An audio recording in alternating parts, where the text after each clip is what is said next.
It's Monday night. Is it? Yeah. Had to think about that for a minute. Yeah, I'm okay, but last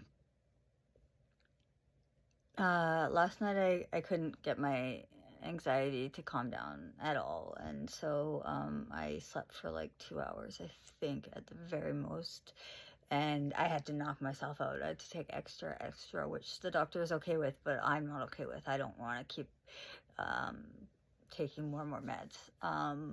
Anyways, I was supposed to go get my wedding shoes and go shopping with my daughter today, pick up my flowers and whatnot for the wedding, which is in 11 days. But because I didn't sleep, and now my fiance is sick and my daughter's boyfriend is sick, and I refuse. I like bleached everything, I microban everything, and then all of a sudden he comes in and just like rubs his germs on everything, and I made him stay like 10 feet away from me. I'm sorry, 6 feet is not enough. And I had my face under a blanket when I was talking to him.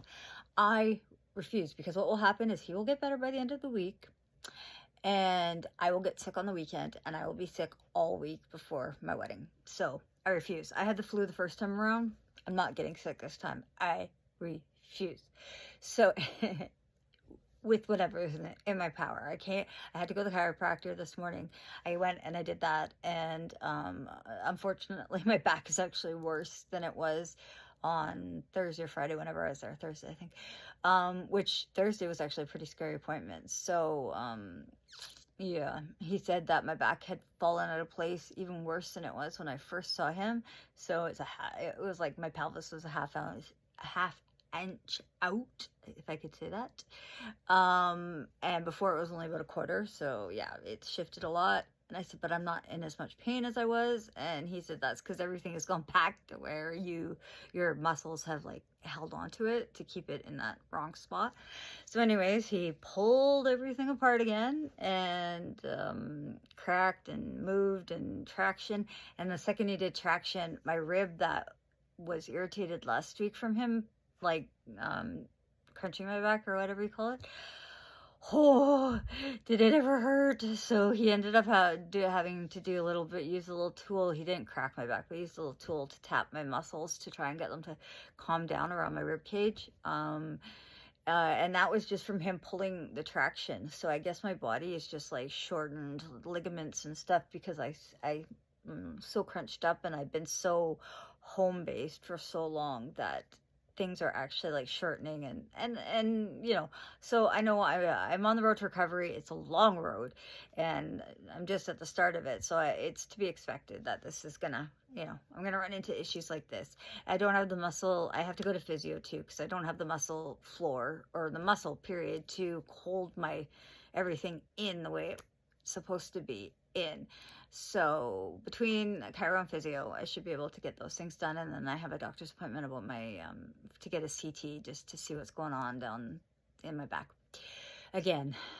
Anyways, so yeah, that was my day. I came home from chiropractor. I was so sore, I couldn't even hardly get out of my car. I couldn't put weight onto my right foot. It just hurt so bad. So I had to cancel plans with my kiddo to get shoes, because going to the mall and buying shoes not really easy when you can't bend over. And also it's pouring rain, and so that would require socks, shoes, all that.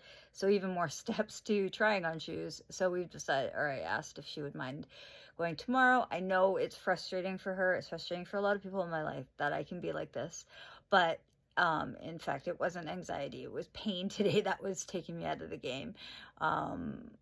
I did come home. So my husband had a very important day at work today. So I was up so long. By the time I came home, I just rolled into bed and I went to sleep at like noon, because I was so stinking tired. And, I had gotten the update on his day at work, and that was fine. And I had done what I needed to do today, and figured that everything needed a rest, because I was just exhausted instead of continuing to push through. If I keep pushing through, I will get sick. So I lied down. I woke up at 6:30. So it's 8 o'clock now, 8:15. I have a terrible headache.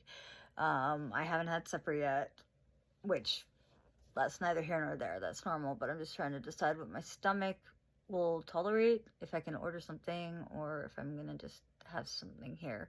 I'm not sure, but I want to make this and put this out first before I get tied up into, you know, my evening. And yeah, my fiance's asleep, my daughter's not home, my cat has left my room, she's starting to feel better, so she's like moving around the top floor again, which is crazy.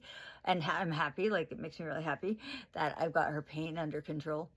And yeah, and my dog, well, he's with his owner, which is my fiance. We all have our own individual pets, but as mama bear, I take care of all of them. So I miss him. I haven't seen him in a few days, and that is a huge, huge change from where I was even 6 months ago, I think, when I started to really spend time with him. I'm not a dog person. I don't like dogs, generally. There's a few of them in my life that have snuck in. You know, my dad's old dog, Casey, my mom's old dog, Abby. They snuck in there. And I cared for them quite a bit. My brother's dog, Bentley. Loved them all. My dog's an asshole. End of story. He bites people. He's nasty. He's reactive. He is a COVID puppy. But since I've been working with him for the last 6 months, he's actually not 100% my husband's anymore. He's like getting loyalty to me. And it's great. It's nice to see. It's nice to have a return on the effort I'm putting into him. And whatnot. So never thought I'd be saying this, but yeah, I miss my dog.